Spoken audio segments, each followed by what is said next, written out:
नमस्कार, आप सभी को स्वागत करता है कॉमर्स फैक्ट्री की और एक वीडियो पर। वीडियो बनाने में बहुत लेट हो गया, इसके लिए मैं माफ़ी चाहता हूँ आप सभी से। थोड़ा मेरा काम था इसलिए वीडियो लेट हुआ। तो अभी हम शुरू करते हैं हमारा टॉपिक, जो कि होने वाला है हमारा क्लास 11 अकाउंटेंसी का बहुत ही इंपॉर्टेंट टॉपिक के ऊपर। और इसके ऊपर हमारा नज़र टिके रहते हैं, जिसका नाम है financial statement, profit and loss account, trading account and balance sheet. और यही एक क्वेश्चन हमारा क्लास 11 में है। जो सही हुआ या गलत हुआ ये हमको एग्जाम हॉल में ही पता चल जाता है। अगर बैलेंस शीट टेली हुआ तो हमको पता चल गया कि ये हाँ सही है, और टेली नहीं हुआ तो भाई बहुत मुश्किल काम है। तो चलिए, क्लास 11 का जो हमारा एक इम्पोर्टेंट टॉपिक है फाइनेंशियल स्टेटमेंट, उसके ऊपर ही हम थोड़ा सा थ्योरी डिस्कस कर लेते हैं। अब देखिए, आप लोग तो अभी क्लास 11 का मतलब अभी लास्ट में आ चुके हैं, है ना। 1-2 महीने में तो आप लोगों का एग्जाम भी आ जाएगा।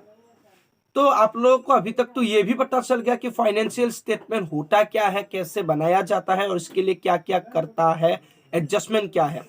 लेकिन मैं आप लोगों को कुछ थ्योरी समझाना चाहता हूं, जिसके मदद से आप लोग बहुत अच्छी तरह फाइनेंशियल स्टेटमेंट कर पाएंगे। अब देखिए क्या होता है, अकाउंटेंसी एक ऐसा सब्जेक्ट है जिसमें प्रैक्टिकल के साथ ना थ्योरी भी समझना बहुत जरूरी होता है। और ऐसा 2 साल बातें याद रखने से ना हमको प्रैक्टिकल करने में कोई प्रॉब्लम नहीं होता। ठीक है, अकाउंटेंसी टोटली प्रैक्टिकल सब्जेक्ट है ही नहीं, है ना। इसके साथ थ्योरी रिलेटेड है। अब देखिए, मेन टॉपिक शुरू करते हैं। फाइनेंशियल स्टेटमेंट एक बिजनेस फर्म क्यों बनाते हैं। अब देखिए, जो हमारा बिजनेस फर्म है उसका जो कंडीशन है, प्रॉफिट हो रहा है, लॉस हो रहा है, ये सब जानने के लिए फाइनेंशियल स्टेटमेंट बनाया जाता है, ये तो आपको पता है। लेकिन ये कैसे बनाया जाता है ये भी आपको पता है। फाइनेंशियल स्टेटमेंट होता है 3 स्टेज में। पहला वाला ट्रेडिंग, दूसरा वाला profit and loss account and तीसरा वाला बैलेंस शीट। अब देखिए, ट्रेडिंग अकाउंट के बारे में हम थोड़ा सा बात कर लेते हैं। ट्रेडिंग अकाउंट में एक बिजनेस फर्म क्या रिकॉर्ड करता है। अब तो आप लोग ये पहले समझ लीजिए कि ट्रेडिंग अकाउंट होता क्या है, प्रॉफिट एंड लॉस अकाउंट होता क्या है। अब देखिए, एक बिजनेस फर्म में हम ट्रेड करते हैं, बिजनेस करते हैं, है ना। कुछ गुड्स बेचते हैं, खरीदते हैं। जो साइकिल हमारा चलता रहता है, बेचना खरीदना, इन सभी चीजों को रिकॉर्ड करने के लिए हम 2 अकाउंट बनाते हैं, एक तो ट्रेडिंग अकाउंट, एक प्रॉफिट एंड लॉस अकाउंट। अब ट्रेडिंग में क्या रिकॉर्ड करता है, ट्रेडिंग में रिकॉर्ड वो करता है जो हमारा बिजनेस में हम गुड्स खरीद रहे हैं और बेच रहे हैं। ठीक है, डायरेक्ट हम जो गुड खरीद रहे हैं, जो बेच रहे हैं, और उसके साथ हम रिकॉर्ड करते हैं डायरेक्ट एक्सपेंसेस को। अब डायरेक्ट एक्सपेंसेस है क्या। अब देखिए भाई, एक गुड्स को खरीदने और बेचने में जो हमारा एक्सपेंसेस जुड़ा हुआ होता है, इसको ही बोलते हैं डायरेक्ट एक्सपेंसेस। मान लीजिए हमने गुड्स खरीदा 1 लाख रुपए का। अब गुड्स जब हम खरीदा था, गुड्स आया जहाज में, ठीक है, जहाज में आकर रुका, पोर्ट पर रुका, ठीक है। अब पोर्ट से हमारा बिजनेस फार्म तक गुड्स थोड़ी चल के आएगा, नहीं आएगा, हमको तो वहां से इधर लाना पड़ेगा। जो हमारा लाने का खर्चा होगा, ये भी रिकॉर्ड होगा ट्रेडिंग अकाउंट में।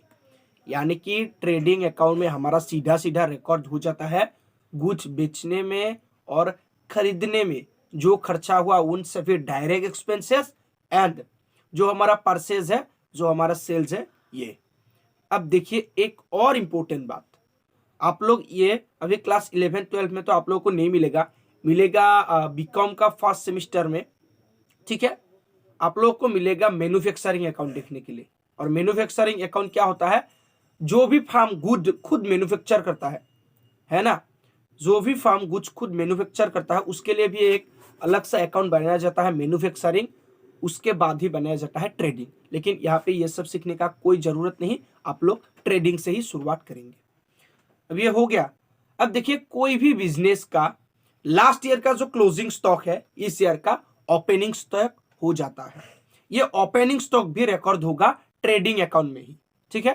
ट्रेडिंग अकाउंट में दो साइड होता है, डेबिट एंड क्रेडिट। डेबिट में आएगा आप लोगों का direct expenses, purchases and opening stock, और जो हमारा क्रेडिट साइड है यहाँ पर आ जाएगा सेल्स एंड क्लोजिंग स्टॉक।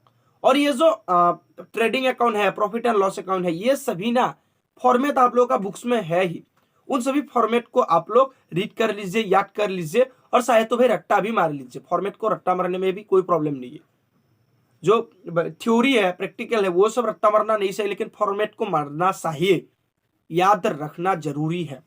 तो जो भी फॉर्मेट में होगा वो सभी आएगा, और फॉर्मेट में एक भी ऐसा आइटम नहीं जो कि नहीं आएगा। ठीक है, अब आप लोगों को समझ में आ गया कि ट्रेडिंग में क्या क्या होता है। एक और इंपॉर्टेंट बात एडजस्टमेंट वाला अभी बोल देता हूं मैं आप लोगों को प्रैक्टिकल भी करके बताऊंगा। हाँ, और ऐसा नहीं कि आप लोगों को सारा चीजें एक ही वीडियो में कवर करवाऊंगा, ऐसा नहीं, स्टेप बाय स्टेप अच्छे से बताऊंगा। ये थियोरिटिकल वीडियो है, यहाँ पे प्रैक्टिकल नहीं आएगा। ठीक है, अब देखिए कभी कभी क्या होता है, आप लोगों को एग्जाम में एक चीज देखना, आप लोग देख पाते हैं कि जो हमारा क्लोजिंग स्टॉक है, ये क्लोजिंग स्टॉक क्वेश्चंस में भी कभी कभी क्लोजिंग स्टॉक तो एडजस्टमेंट में आ जाता है, और कभी कभी ट्रायल बैलेंस के अंडर भी दिया जाता है। इस केस में हम क्या करेंगे, ये बहुत ही बच्चों का कंफ्यूजन है। अब देखिए भाई, जब ट्रायल बैलेंस का अंडर क्लोजिंग स्टॉक आप लोग को देखने के लिए मिलेगा, तो आप लोग बिना चिंता कीजिए, मतलब एकदम अच्छी तरह क्लोजिंग स्टॉक को ना बैलेंस शीट का एसेट साइड में लेकर जाइए। लेकिन अगर एडजस्टमेंट में है तो क्लोजिंग स्टॉक का बैलेंस एक बार लिखिए, कहां पर, ट्रेडिंग अकाउंट का क्रेडिट साइड में, और एक बार लिखिए बैलेंस शीट का एसेट साइड में। ठीक है, आप लोगों को समझ में आ गया। अब ट्रेडिंग तो हमारा हो गया, लेकिन प्रॉफिट एंड लॉस में क्या होता है। अब देखिए भाई, ट्रेडिंग अकाउंट में हम निकाल रहे हैं ग्रॉस लॉस और ग्रॉस प्रॉफिट, यानी कि हमारा ओवरऑल एक प्रॉफिट हम देख लेते हैं। हाँ, कुछ खरीदा बेचा, इसमें क्या प्रॉफिट हुआ, लेकिन उसके अंदर तो बहुत सारा खर्चा है, उसका भी हिसाब करना है, वो सब जाएगा प्रॉफिट एंड लॉस में। तो gross loss and gross profit क्या है, ये पहले आप लोग को बताते हैं। अगर ट्रेडिंग अकाउंट में क्रेडिट साइड डेबिट साइड से ज्यादा है तो होगा ग्रॉस प्रॉफिट। यानी कि अगर हमारा बिजनेस का खर्चा और परचेज और ओपनिंग स्टॉक, इन सभी को मिलाकर जितना अमाउंट आएगा, उन अमाउंट से क्लोजिंग स्टॉक और सेल्स को मिलाकर आने वाला अमाउंट बड़ी हो जाता है, तो होगा ग्रॉस प्रॉफिट। और ग्रॉस प्रॉफिट हम लिखेंगे कहां पर, डेबिट साइड में, टू ग्रॉस प्रॉफिट, ऐसे। ठीक है, और इस केस का उल्टा हो जाता है, यानी कि मान लीजिए मेरा एक बिजनेस फार्म है, और बिजनेस फार्म में मैंने गुड्स खरीदा 1 लाख रुपया का, बेचा 1,15,000 का, तो यहाँ पे तो हमारा एकदम प्रॉफिट हो रहा है, दिख रहा है, इसको बोलेगा ग्रॉस प्रॉफिट। लेकिन खरीदा गुड्स 1 लाख रुपए का और सेल्स हुआ 90,000 का, 90,000, यहाँ पे हम देख रहे हैं लॉस है, इसको ही बोलेगा ग्रॉस लॉस। ठीक है, पहले क्या कीजिएगा, ट्रेडिंग अकाउंट का डेबिट साइड टोटल कीजिए, क्रेडिट साइड टोटल कीजिए। और बहुत सारे केसेस में, यानी कि नॉर्मल केसेस में तो क्रेडिट साइड ज्यादा आ जाता है, क्योंकि एक बिजनेस का तो भाई प्रॉफिट ही होगा, लॉस होगा तो क्यों बिजनेस कंटिन्यू करेगा। तो अगर क्रेडिट साइड डेबिट से ज्यादा आता है तो बैलेंसिंग फिगर डेबिट साइड में लिखकर लिखिए ग्रॉस प्रॉफिट, और इसका उल्टा हो जाता है तो ग्रॉस लॉस। ये तो आपको पता ही है, बस मैं आप लोगों को थोड़ा थोड़ा ओवरव्यू दे रहा हूं। अब प्रॉफिट एंड लॉस अकाउंट होता क्या है भाई, एक बिजनेस में ना ओवरऑल प्रॉफिट देखने से नहीं होगा, गुड्स खरीदा गुड्स बेचा, इससे नहीं होगा, इसके अंदर भी बहुत सारा खर्चा होता है। कैसा खर्चा भाई, हम बिजनेस चला रहे हैं, रेंट में है, रेंट भी देना पड़ेगा, है ना। हम अगर फार्म में है, बिजनेस कर रहे हैं, अब हमारा इलेक्ट्रिसिटी का बिल भी आएगा, उसको भी देना पड़ेगा। ये बहुत सारे खर्चा होता है। और एक तो आप लोगों का बहुत बड़ा हमारा दुश्मन है डेप्रिसिएशन, है ना, तो उसको भी रिकॉर्ड करना पड़ेगा। अब भाई हमारा बिजनेस का फार्म है, ठीक है, मान लीजिए हमारा एक दुकान है, छोटा सा एग्जांपल लेते हैं, दुकान है, दुकान में हम 2 बंदे रखे हैं, लड़के रखे हैं, उनको सैलरी भी देना पड़ेगा।